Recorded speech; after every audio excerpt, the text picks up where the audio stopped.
नागपुर के शकरधरा police थाना क्षेत्र से रंगदारी का एक हैरान करने वाला मामला सामने आया है, जहां 3 लाख रुपए के कर्ज के बदले आरोपियों ने पीड़ित को डरा धमकाकर 15 लाख रुपए वसूल लिए। पीड़ित की शिकायत पर शकरधरा पुलिस ने त्वरित कार्रवाई करते हुए मुख्य आरोपी को गिरफ्तार कर लिया।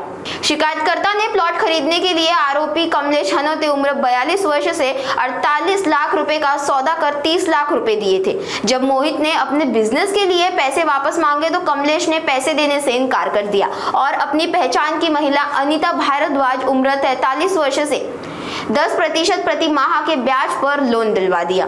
मोहित ने आरोपियों से 3 लाख रुपए ब्याज पर लिए। पैसे लौटाने में थोड़ी देरी होने पर आरोपियों ने मोहित के घर अनजान लोग भेजकर गाली गलौज की और जान से मारने की धमकी दी। डर के मारे पीड़ित मोहित ने 3 लाख के बदले कुल 15 लाख रुपए आरोपियों को दे दिए, लेकिन आरोपी फिर भी और पैसों की मांग कर रहे थे। शकरधरा पुलिस ने मामला दर्ज कर मुख्य आरोपी कमलेश हनोते को गिरफ्तार कर लिया है और आगे की जांच जारी है।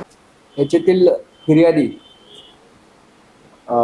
हे पोलीस स्टेशनला आले आणि त्यांनी सांगितले की कमलेश गणपतराव हनोते आणि त्याची मैत्रीण अनिता पुरणलाल भारद्वाज यांनी त्याच्याकडून खंडणी वसूल केल्याचं तक्रार घेऊन आले होते।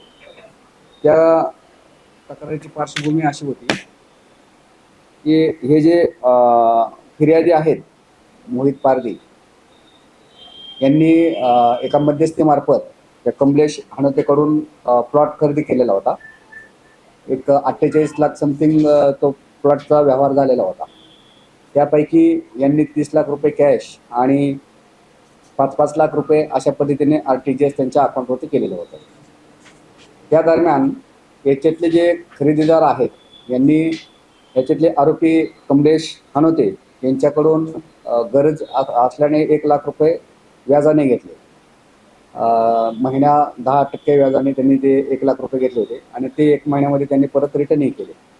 त्याच्यानंतर त्यांना परत 3 लाखाची आवश्यकता लागल्याने त्यांनी परत त्यांच्याकडून 3 लाख घेतले आणि ते 1 महिन्यामध्ये त्यांनी त्या व्याजाचे पैसे दिले, परंतु त्यांना मुद्दलाने देता आले नाही।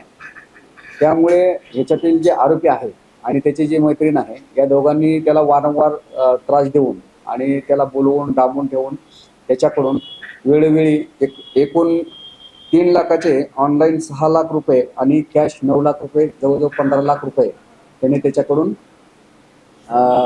वसूल केलेले आहेत ॲज अ खंडणी म्हणून।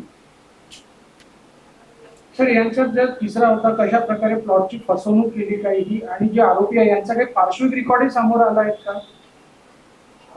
अद्याप तो त्यांचं रेकॉर्डवर काय दिसून येत नाहीये, परंतु अशा प्रकारे बऱ्याच लोकांना फसवणूक झाल्याचं निदर्शनास येत आहे।